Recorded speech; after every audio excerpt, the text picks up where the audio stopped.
believe it? Tears of the Kingdom is almost here. I'm incredibly excited for the launch of it this Friday if you're watching this video when it comes out. And we all wanted to celebrate the release of this game in our own way. I'm a huge fan of The Legend of Zelda. I've been playing it literally for my entire life. And I'm sure that's true of most of the members of the GVG crew. I've also been collecting Zelda games for, again, nearly my entire lifetime. So when John came up with the idea of posting his Zelda collection, I thought, hey, I can do that too. I've been collecting Zelda games for a long time. I have a lot of Zelda stuff. And what better time to show it to you than with the impending launch of one of the biggest, most anticipated Zelda games of all time. My first Zelda game was Zelda 2 for the NES. We didn't get an NES right away when it came out when we were kids. And so my abuelita picked up a NES for my brother along with a copy of Zelda 2 for his birthday. And we played the heck out of that game. It was impossible for little kids to beat, but we tried our best. Years down the road, I would end up going on to finish the game and complete it. But I don't own that game. I actually still to this day don't have it. My brother still has his original copy of Zelda 2 for the NES, probably stowed away somewhere at his place. But what I do have is the game that started it all, and that is, of course, Zelda 1 for the NES. And having been a kid that grew up with Zelda 2, I had a lot of love for that game, and Zelda 1 was not really on my radar. I didn't play this for years after it came out, and I actually am not sure that I played it on the NES for the first time. I may have played it re-released on the Game Boy, because the GBA got a copy of Zelda 1, or a port of Zelda 1, during its lifetime. I'm not sure if I waited that long or not. Zelda 1, you know, is an incredible game when you take it in the context of when it arrived. I've long wanted one of these. I picked this up many, many years after it came out. I think I got this maybe only 5 years ago.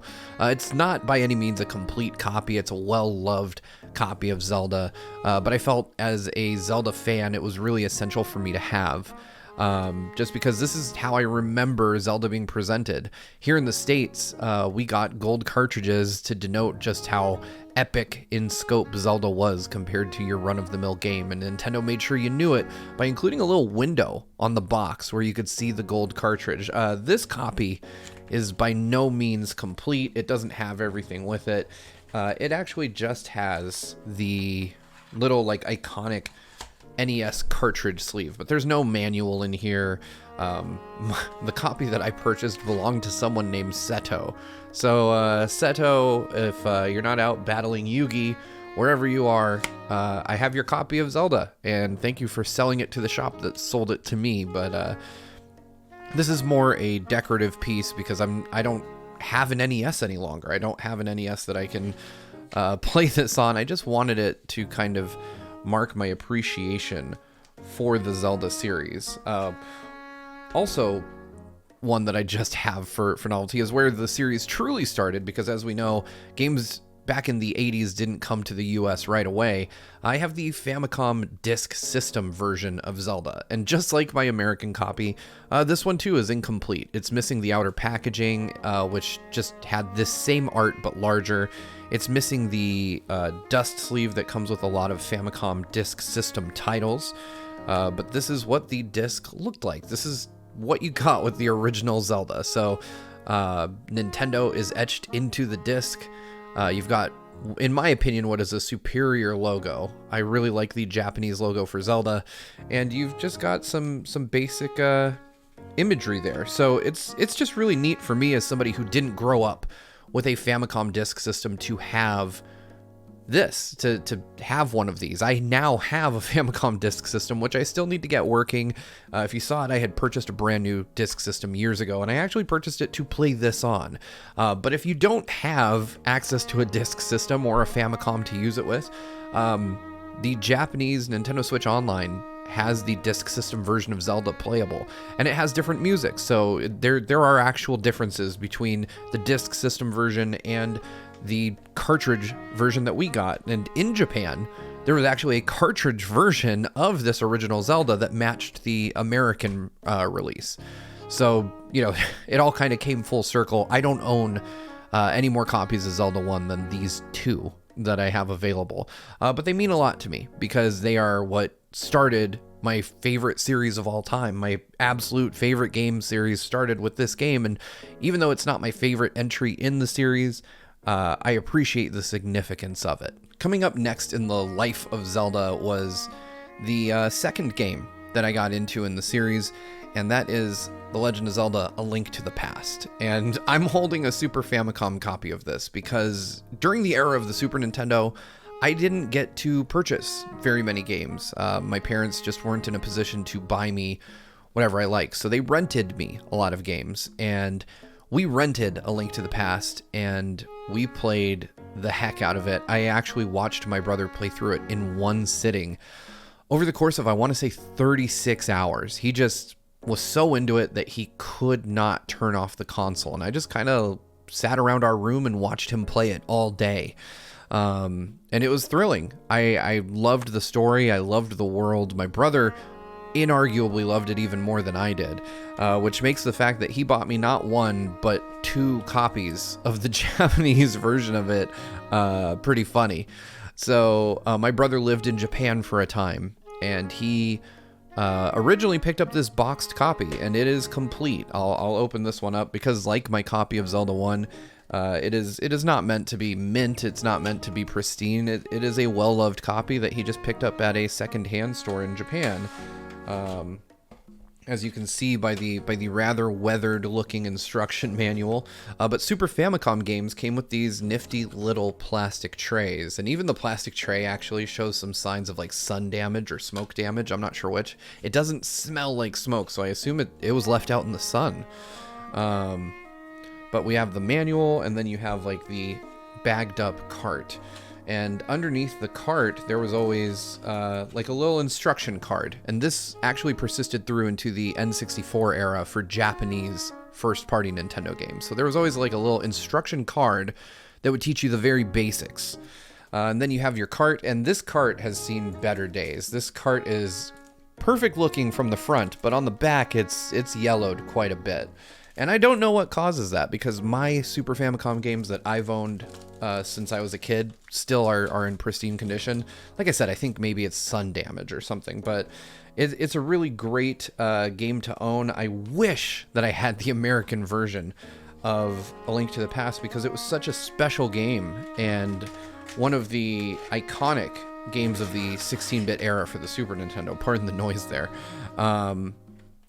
But it's so expensive, I just can't justify the cost. My second cartridge for this same game, my brother actually forgot that he had bought me this game previously, and he just was walking around a Super Potato in Japan and saw a cart that is in much better condition than the one that came with a box. Like, this cart looks beautiful.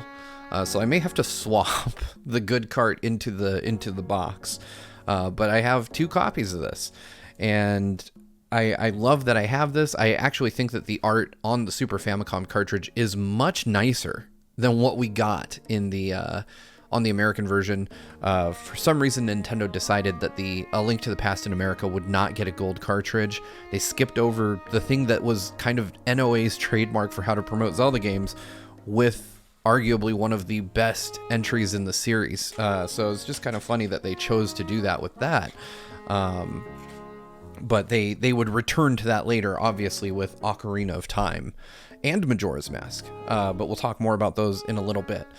In between that generation, we got some amazing entries on the Game Boy for Zelda. And again, this is at a period in time where my funds were very limited. I was a kid, and so I had to beg my mom to buy me these games. My mom and my dad, you know, we'd go to Toys R Us, which should tell you how long ago this was, and if I saw these, I would beg them for them, and occasionally it worked. And the first time it worked was with The Legend of Zelda: Link's Awakening DX. I got this. I don't have the box or the manual or anything, but this is my original copy from when this came out. So I've held on to this for decades at this point. My original save is still on here. And I have to say, Link's Awakening was such an offbeat game. It was the first Game Boy game that I truly and properly played and enjoyed the heck out of. The portable gaming didn't really make a lot of sense to me at that point because I much preferred the experience of being on a console and sitting at my TV at home. I didn't really have much of a desire to game on the go because my family didn't travel a whole lot and we lived in a small town, so there weren't a lot of places to go, so I was homebound a lot. And if I was at home, I wanted to play on my Super NES. But this game, it got me into, this was an experience that I couldn't have on my console at home. It was every bit as much a Zelda as Link's Awakening, but it was on this portable little device, and I loved it for that. I played through it probably 2 or 3 times. I enjoyed the heck out of it, and I would later go on to play the Switch remake, which I also enjoy for different reasons. Alongside that, I got Oracle of Ages, and this was part of the Capcom developed duology that included Oracle of Seasons, and I did not win the battle to convince my mom to get both of these, and my brother had no interest in this game. And I will admit, I kind of didn't see the potential of this game at the time. I think that I've seen it more with time. If you haven't seen John and Derek's videos on this duology, I recommend you check those out. I do need to go back and finish this. I have it, I've held on to it all these years, but I never completed it because I felt like not having Oracle of Seasons, I didn't have the complete story, and I lost motivation because that's the way I was when I was a kid. So someday, Oracle of Ages, I'm going to get back to you, and I'm going to play through you, but I'm glad I have you, and I promise you I'll give you your due after decades of hanging out in boxes and moving with me throughout my life. But now we're getting into the stuff that defined my love of Zelda. Zelda 2 was great. Link to the Past, fantastic. The Game Boy games, really, really fantastic, fun experiences. But I would say I didn't become a dyed-in-the-wool Zelda fan until the N64 generation. When the N64 was on its way, I was obsessive. I couldn't get enough coverage. I couldn't read enough articles. I couldn't watch enough videos about the upcoming Nintendo 64. And once I had my Nintendo 64 and I had played Mario 64, I was hungry for the next Zelda game. And there was so much footage coming out of it throughout its life cycle and development. Nintendo realistically probably announced it too early. And they showed a whole lot of it, which is uncharacteristic of modern day Nintendo. But we got to see in-development footage of this game going from very simplistic animations of like a brown-haired Link fighting a metallic knight-looking character to finding the Triforce to all kinds of stuff that didn't actually happen in the final game. But as Ocarina of Time inched toward release, the hype machine was in full effect. I mean, I would argue that it was beyond even current Tears of the Kingdom levels of hype. It was in movie theaters, it was all over TV, it was in magazines. You could not escape advertisements for this game, and it was all that any site was talking about. This was, in the nascent era of the internet where there was so few gaming outlets that had an online presence. This is at the very birth of IGN, back when, I believe IGN was called IGN at this point. If it wasn't, it was still N64.com, because IGN started out as a Nintendo fan site, as luck would have it. So it was a crazy day for me when Ocarina of Time finally launched. It felt like the culmination of years and years of my life. And at that point, it was about 30% of my life that I'd been waiting for that game. I waited like a whole third of my current existence on Earth for this game to show up. And when I got it, I had never wanted my brother to drive less safely than he did when he drove me home with this. This is my original copy of Ocarina of Time, the one I picked up at Software Etc., which no longer exists, in the late 90s. And I went to the mall right after school and I asked them immediately, do you have Zelda? And they didn't have it yet. And they told me to come back in an hour. So I waited precisely 1 hour and I came back and I asked again, do you have it? Nope. Wait another hour. I asked after another hour and the guy was like, look, it'll come when it comes. And I was like, okay, well, I'm just going to sit here then. And I sat on the floor in the middle of the GameStop as a line formed behind me of people just waiting for Zelda. And it was my first experience of doing like a live launch for a game and talking to people, all of whom were excited for the same thing I was excited for. And it was just a thrilling experience to share with people and to see how many people wanted this game. My copy is beat up. It is very beat up. The corners are frayed. It's dinged, but it means more to me than like a graded, sealed copy, because this is a game that I spent hundreds, if not thousands of hours with.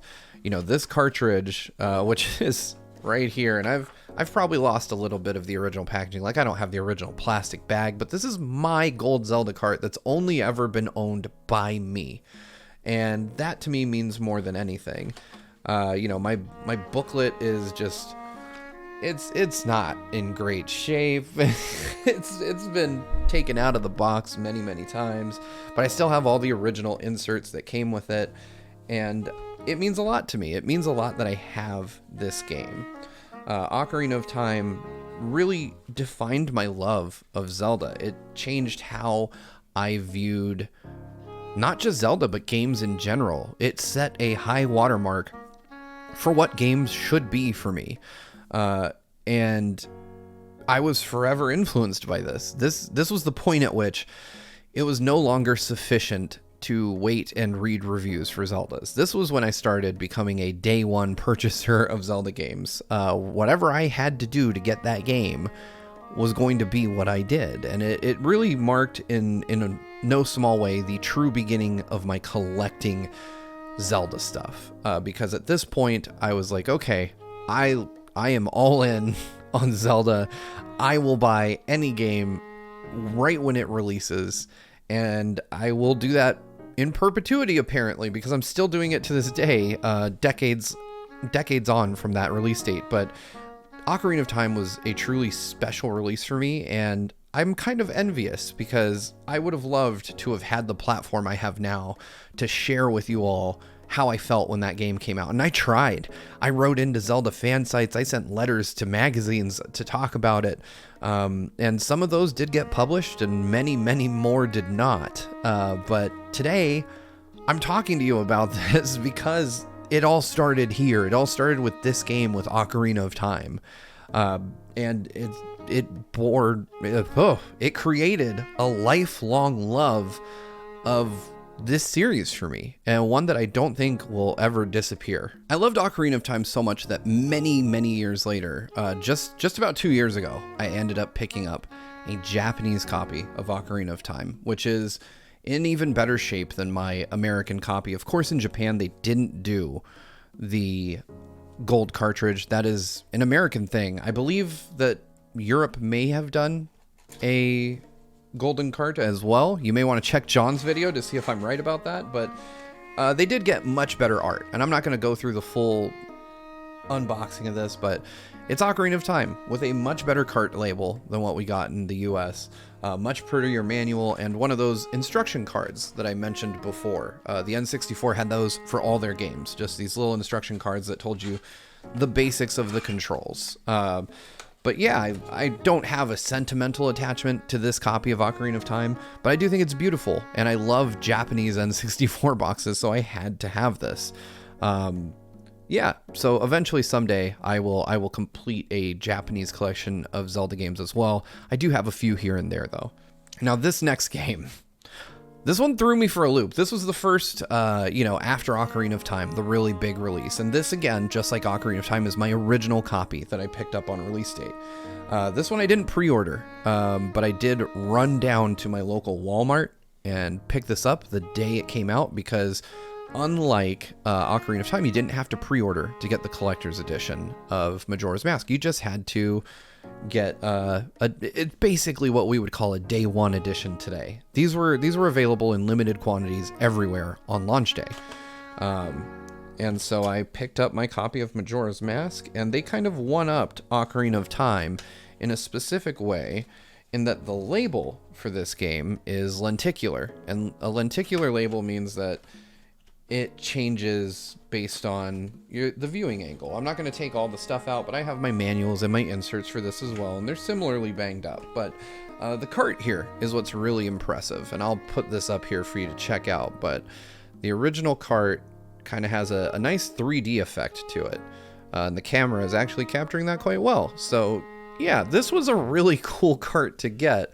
Probably the coolest Zelda edition that I own in terms of just what they did for the cart. Like, that 3D effect is really cool to see on the label. So Majora's Mask was a game that challenged my perception of the series. It made me think about some pretty heavy stuff. If you've never played Majora's Mask, there's a lot of dark themes with the moon about to crash into Termina, the impending death of everyone there, and the kind of stories that spring from people coming to grips with their own mortality. It's heartbreaking, heart-wrenching stuff, and it's extremely compelling. And plus, it is an adventure that is tragic in nature. Like, Link is a very sad character in this one. It's Link after Ocarina of Time, and he's lost, and he doesn't know what to do with himself, and he kind of goes on a journey of discovery in this, and finds another whole world to save along the way. I strongly recommend it. This was, in my opinion, a better game than Ocarina of Time. It wasn't as groundbreaking, certainly, but it told a story that, in my mind, was 1,000 times more compelling, because it shook my expectations. It just kind of defied everything that I knew about Zelda, which would come to be a defining characteristic of Zelda going forward, that they would rethink what the player expected from the series constantly. And it started with the very next game. Battles were fought and wars were waged over this game. I'm of course talking about Wind Waker. Wind Waker was incredibly divisive when it came out. And this served as like a huge escalation for my love of Zelda, because I was not content to wait. At this point in my life, I had learned enough Japanese to play games, and I was not content to wait for the American release of the next Zelda game. I had to play it immediately. I'm happy to say that I was on the right side of history for this one. So if you weren't around when the GameCube was contemporary technology, Zelda caused quite a fuss. Zelda was shown off at Space World 2001 in a tech demo that was very reminiscent of Ocarina of Time. And in that tech demo, Link and Ganon were fighting, and it was stunning for what was available at the time. If you're looking at the graphics today, they're nothing special, but for that era, they were deeply impressive, and it had fans hungering for a more realistic take on the Zelda franchise, something that was dark and brooding and had cutting-edge AAA graphics. And we'd seen amazing stuff on the GameCube already, so when Nintendo debuted this little guy, people were up in arms. We went from dark and gritty to colorful and cartoony and expressive, and I fell in love with it immediately. I was all about this expression for Link. I loved the brightness, the use of color. Games were becoming more drab and filled with bloom and browns and grays, and this was just a breath of fresh air when it came out. So I picked it up on Japanese launch day. I imported it from NCS, which is still in operation today, and I played the ever-loving crap out of this game. I loved it. The Triforce quest in the Japanese version of this game is a slog, and I didn't love that. But this game is, in my opinion, still the best looking 3D Zelda of all time.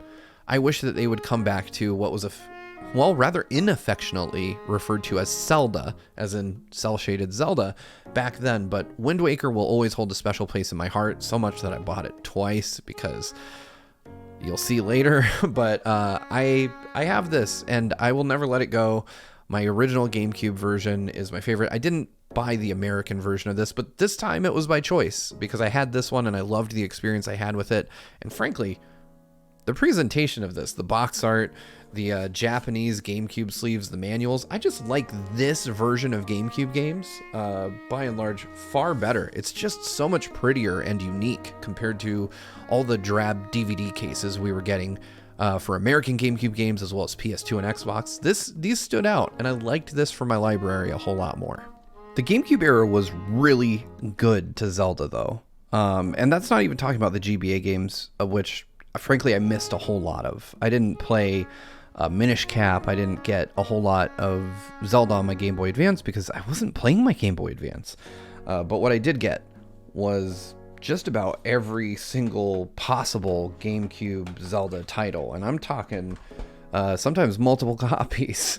So these are not in any particular order because, frankly, I can't remember when I got them. But Legend of Zelda 4 Swords Adventures was a must. If you've never played this on the GameCube, it is so fantastic and it's worth your time, but the setup is so complicated. It's probably easier to play this like on an emulator. Nintendo, you should throw this on NSO because this would have a whole new life in the current streaming landscape. But Four Swords Adventure was something that was so special, but it didn't really gain the traction it could have because you had to spend thousands of dollars to get it up and running properly. You needed 4 Game Boy Advances and a GameCube and 4 link cables. It was just a mess of hardware that was required for this. But once you got it up and running, there was nothing like it. And I know Nintendo has released like Four Swords for the DS, but it just wasn't the same. This is absolutely worth playing in the way it was intended, even though it's almost impossible to set it up. At some point too, Nintendo decided to re-release Ocarina of Time and the Master Quest, which had never been released before. And this is an interesting thing because the Master Quest for Ocarina of Time was long considered to be Ura Zelda. And if you don't know what Ura Zelda is, back in the N64 days, Miyamoto heavily teased an expansion to Zelda Ocarina of Time for the 64 disk drive. Unfortunately for us, the 64 disk drive never released in the States. They got it in Japan, but they never released the often discussed Zelda expansion for it. Instead, we just never got anything. And if you dig even deeper, like I have over the years, the hooks for the expansion do exist on the original N64 cartridge. And people have figured out how to trigger the hooks to like show like a save file having support for the 64DD expansion, but unfortunately without the original files, we'll never know if this was the actual expansion that they were planning. And frankly, if it was, it'd be a little disappointing because it's not that great of a remix of Ocarina of Time. It's an interesting novelty, but I think if this had released as a retail product that you had to purchase, people wouldn't have been very happy. It just didn't change enough about the game to really make it worth an additional purchase. So this was given away for free if you subscribed to Nintendo Power. And I thought that was really cool. So cool, in fact, that I ended up also getting probably one of the rare Zelda items I own, the Japanese version of the same disc. And I couldn't even tell you how this was distributed. This case is one that I repurposed from a retail GameCube demo disc because at the time I worked in retail and I had access to GameCube demos and we were supposed to throw them away. So I took the case for one of the ones we did end up throwing away and I put the Zelda booklet, because in Japan they delivered Ura Zelda in just a booklet with no case, with a disc just in between the pages. So I wanted the disc to stay protected over time, and as such I put it in the case. But it's the exact same thing as the American disc I just showed you. And then we had these were the Nintendo Power Zelda promotional discs, and mine are not in the best of shape.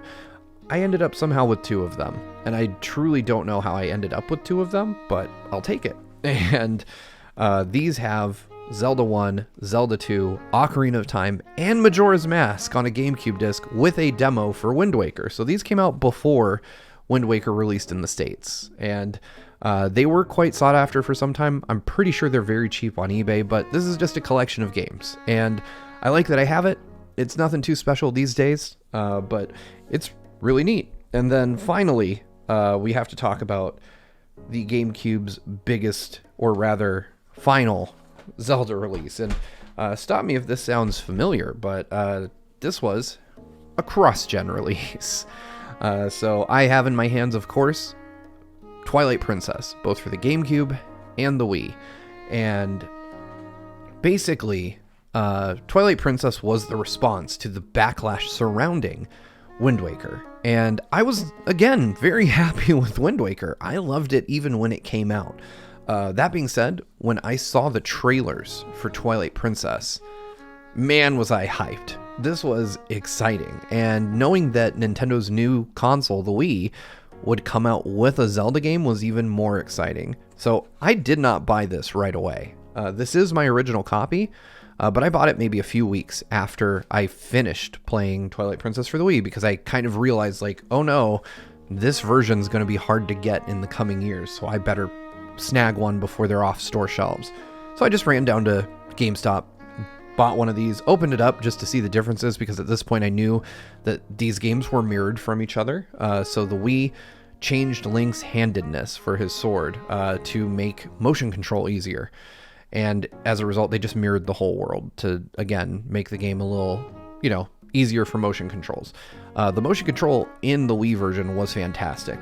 The GameCube version is one of those also-rans. I've not played through the GameCube version in its entirety because, in my opinion, the Wii version is the superior version. But I'm glad that I have both of them, because I think that they are, it's an okay game. But the hype surrounding it when it came out was Ocarina of Time level unreal. All the fans who were upset by Wind Waker were thrilled with this. But I think history has kind of borne out that Wind Waker was the better game. This was the Zelda team just appeasing Western fans who really wanted a more gritty, dark take that kind of aligned with what gaming sensibilities were at the time. And so it's not the greatest game in the series, but it's also not a bad game by any measure. It's a pretty decent one, in fact. I really like it. I think that it is more fun than most games. It's just not the greatest Zelda title. And still, the worst Zelda title is better than most other games, in my opinion. So I don't begrudge anybody who loves this or it's their favorite Zelda title. It just isn't mine. The Wii, of course, would not get just one Zelda title. It got another majorly noteworthy, huge Zelda game that the world was hyped for. Of course, I mean Link's crossbow training. I'm kidding. It's The Legend of Zelda Skyward Sword. And again, this is my original copy. I bought two of these originally, but I ended up giving one away to a friend over the years. But this is all banged up. It's moved house with me a lot, but it's still complete. So this was one of my favorite special editions of all time. It basically came with the game, the soundtrack, and a golden Wii remote. So I still have my complete copy of the game. I still have the Wii remote completely sealed in here. So let's just take a quick look at that. And this was after Nintendo had wisened up and started putting the Wii remote protector on all of these. But yeah, this is a brand new, never before used gold Skyward Sword Wii remote. I have another one that I've opened up and I did use, but this one I've kept pristine all these years. I think I even have the original batteries, which I should probably throw away before they corrode in the packaging. Skyward Sword was my favorite Zelda game until Breath of the Wild. If you've never played this one, it's flawed for sure, but I think it introduced a lot of things that informed the design of Breath of the Wild. And it's hard to believe that this was the last game we got before Breath of the Wild because it's so radically different. But you can see the seeds of what Aonuma wanted to do with the series within this game. The Wii was a very limited piece of hardware. It was hard to make an open world game on the Wii. So what we got was the best they could do at the time. And that was still a brilliant game. Skyloft is beautiful. The setting is gorgeous. It's a really, really incredible game. And it had some of the best dungeon designs in series history, in my opinion. The time shift stones in the desert were fantastic. They were really cool. It was one of the best mechanics I think I've ever seen in a Zelda game, seeing the landscape transform as you go around it. Like you were existing in two alternate planes at the same time. I thought that was really neat. There was clearly the technological kind of leanings that we now see much more pronounced in Breath of the Wild and apparently Tears of the Kingdom as well. And it introduced some kind of RPG-ish elements, like you had attack stats for weapons and stuff like that. It was headed in the direction that we would eventually go with for Breath of the Wild. It's just the hardware wasn't capable of doing everything they clearly wanted to do. Which is why you had to have Skyloft as kind of a hub where you drop to the surface. And when you think about it, you see a lot of that in Tears of the Kingdom, right? Like, I'm not convinced that the Sky Islands aren't going to become Skyloft. So I think that this has some major historical significance, especially now. But the thing I loved most about it was that this was the 25th anniversary Zelda game, and it went hard in the paint on the lore. This really gave Zelda fans who had been hungry for a story with actual consequences and meaning, it gave us something to chew on. It gave us the imprisoned, it gave us demise, it gave us it gave us the origin of the legend of the hero, it gave us the origin of the Master Sword. It gave us so much and taught us so much about why Link, up until this point, looked the way he did, and what it meant, and why it was of such significance to Hyrule. And it really told the story of the birth of Hyrule, essentially. So definitely worth checking out. Like, this, if you're big into Zelda and you want to know more about the world, like you want an actual story that you can sit with, this is the game. Like, as of this point, Skyward Sword has the best narrative in Zelda history, hands down. And then we entered the Wii U era, and I'm not gonna lie, things got dicey. Zelda did not have the greatest time on the Wii U. We got Nintendo Land where we had Zelda, and then it was quiet for a while. So let's talk about the DS for a minute. I'm gonna go all the way back here in my DS collection. Probably my rarest Zelda DS game is Tingle's Rosy Rupee Land. I got a Japanese copy of this that a friend got from Club Nintendo. I happened to be at a party at his house, and I saw it sitting on a shelf, and I just pointed it out. I was like, oh, that's rad that you have that. That's a very rare Zelda game. And he looked at me and he said, I hate it. Do you want it? I just don't like it. And I gladly accepted, because I don't know how I would have gotten this otherwise. He happened to have a Japanese Club Nintendo. He happened to care enough to get it, and it ended up in my collection. So wherever you are, Terry, thank you for this. I appreciate it. I will admit, I haven't played much of it. I don't much care for it either. But it's a game that exists, that is very hard to get. And I'm just glad to have it. It's a first-party Zelda game that is one that most people don't have. Following that up, I ended up getting also a copy of, I believe this is, this is Phantom Hourglass.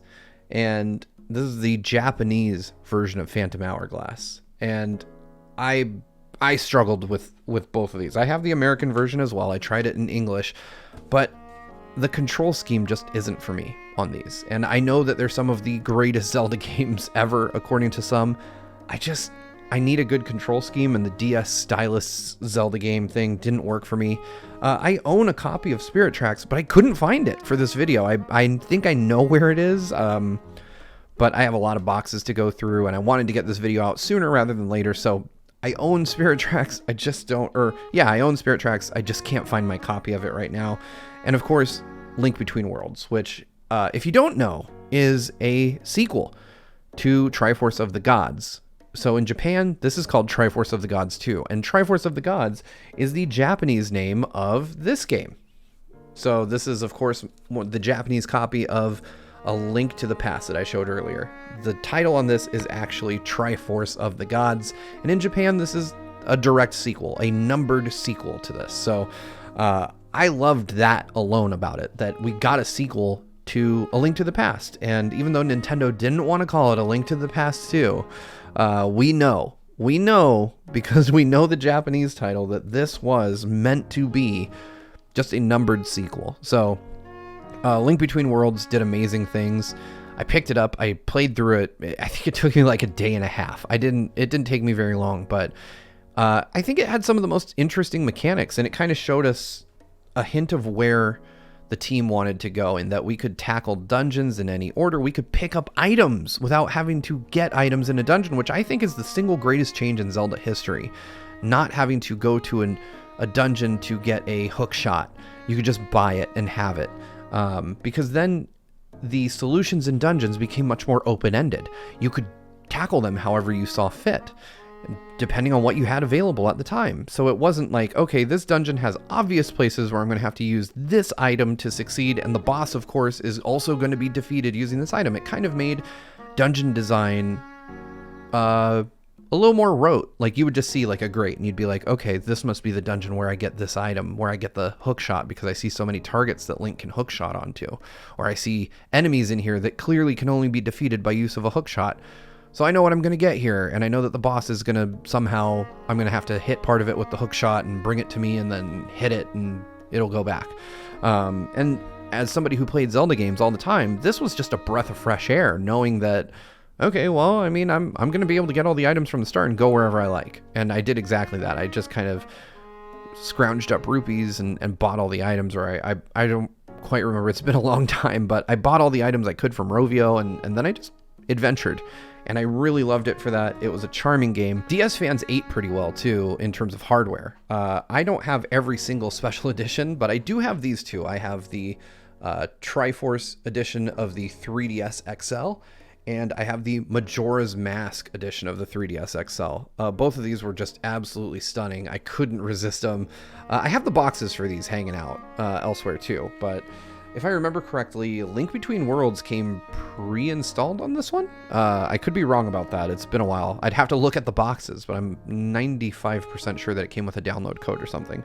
But yeah, these are probably, you know, a couple of the Zelda themed pieces of hardware I own. I just picked up the Zelda Switch OLED as well. I missed out on the Hylian Shield 2DS XL. I really wanted to get that one.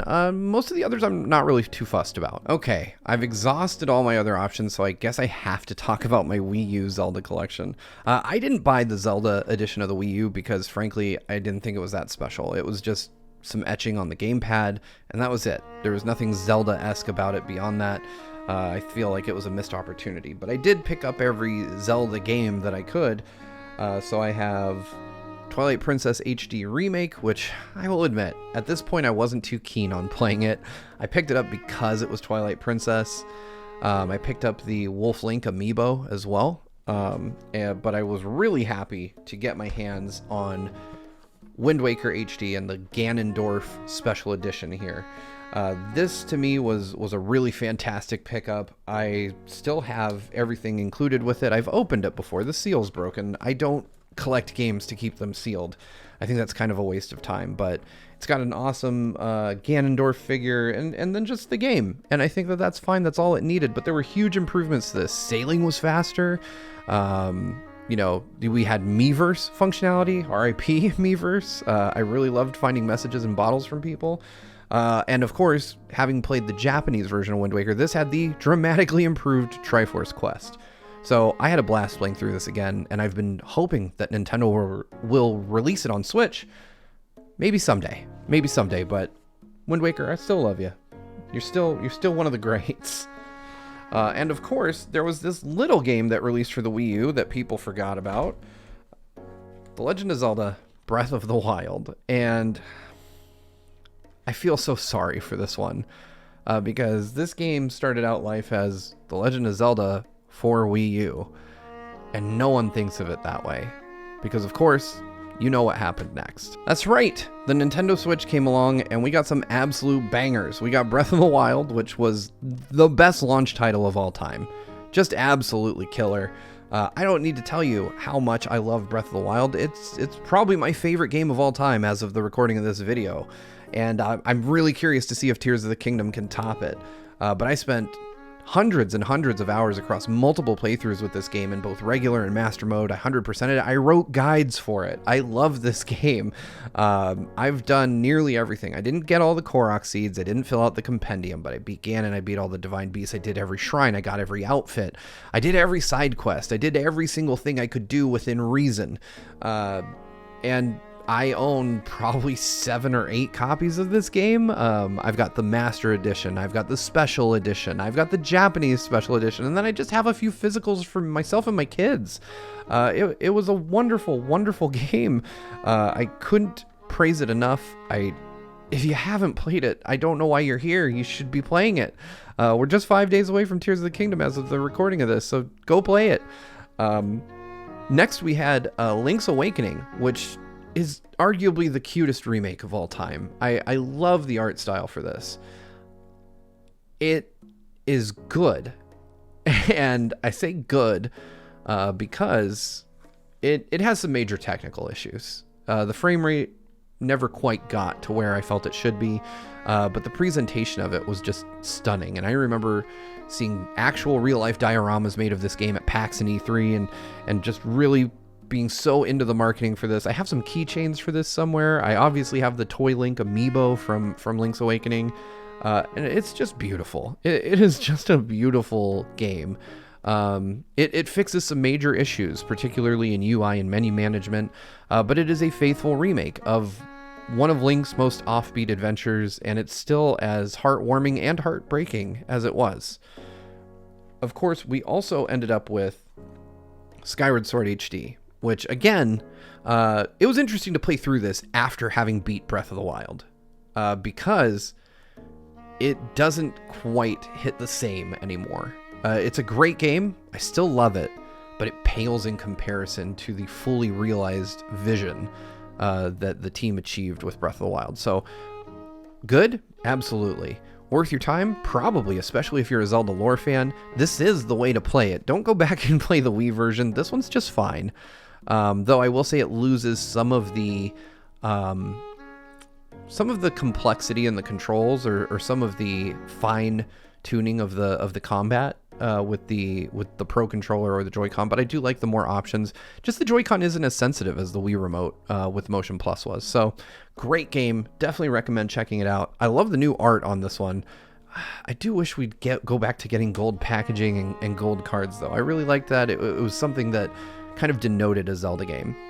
But that is my mainline Zelda collection. It's a lot of games. I have a lot of them. I'm still missing quite a few. I want to show you some other off-the-wall, offbeat kind of stuff that I've collected over the years that is Zelda, but isn't quite like it's stuff that isn't the same as just the mainline releases. Like any good GameCube owner in the 2000s, I had a copy of Soul Calibur, and you had to have Soul Calibur for the GameCube. Because they decided to include Link, and he was right up front on the packaging. Like, we got Ocarina of Time Link in a fighting game, and I kid you not that in an era where Nintendo was just losing the battle, here's some art with Link on the back. When Nintendo was losing the battle against the PlayStation 2 and the Xbox, this game trounced the other versions. The Xbox, I think, had Spawn, and the PlayStation had Heihachi, and our boy Link delivered in spades for Nintendo on this one. This version handily outsold those other two. Nobody cared that Heihachi and Spawn were in the other versions. Everybody wanted the version with Link. I don't think I knew anybody who had the other versions, and if they did, I felt sorry for them, because if I had to choose, I'm choosing Link all day, every day. This just became a game where I could play as Link. I didn't care about Mitsurugi or Taki or any of them. I had Link. And you had like different swords. You could equip him with the Master Sword, with the big Goron sword, with other stuff. Like, they put in the work on this one, and it was so good. It's a competent fighting game. It's a really great one, but Link's guest appearance really made this what it was. This might be one of the rarest Zelda items I own. This is the Hyrule Warriors treasure box, which was only available in Japan and in very limited quantities, and I happened to get my hands on it, and it is so cool. Let me open this up for you. This is one of the few that I've kept pretty much in the condition it came in, because it was such a hard thing to get. But I've got a sealed copy of Hyrule Warriors for the Wii U in here. This is, I believe, this is an actual treasure chest that opens up and plays sounds, and there's a Triforce clock in here. But more than that, we also have, if you look, Link wears a scarf in this game. Let me just pull. Link wears a scarf in Hyrule Warriors, and the actual scarf he wears is available within this kit. If you lift this up, it's right there. The scarf that Link wears in the game was part of this collector's edition. So I've kept this safe because I don't think many people have this, and I don't know what I could possibly do with it. I'm not gonna wear Link's scarf. That's a bit much for me, but fun fact, Nintendo did give that scarf out to people in the US at PAX Prime, which is now called PAX West. I want to say in 2014 they were giving those out. So I have one that is open somewhere that is not part of a collector's edition, but it was the only way that you could get one in the US was from NOA giving them away at events. And then finally, I have the Treasure Box edition of Hyrule Warriors for the 3DS. And Hyrule Warriors for the 3DS was not good. It just wasn't good. But again, this was an extremely rare Zelda Collector's Edition game. So I really needed to have this. And I don't know that I've ever... This one is actually completely sealed. So it is. I've never opened this. I've never cracked the seal on it. But the contents are basically... Yeah, it's Hyrule All-Stars. Let's see. Looking at the back, you've got an ocarina in here. You've got a pendant watch and some other stuff. So one of these days I'll open this. Let me know in the comments if you want me to open this, and maybe I'll do a separate video just unboxing one of the rarest Zelda Special Editions on Earth. Because I think only about 500 or a couple thousand of those exist on Earth. I have a ton more Zelda stuff, but this is probably the highlights of my collection. I have a Master Sword right behind me. I'm actually currently building another Master Sword, so I have a lot more to come on this. This will be a separate video someday, when it's finished, but yeah, that's the highlight of my Zelda collection. Zelda is such an important series to me. It helped shape who I am as a gamer and as a person. It's my favorite series of all time. It has defined my love of gaming in so many ways over the years. So thank you so much for watching. Thanks for sharing, letting me go through my Zelda collection with you. Let me know what you have. What's your rarest Zelda item? Drop a comment down below. Go watch John's video too if you haven't watched it already. And I'll catch you guys next time. Only a few more days till Tears of the Kingdom. Bye!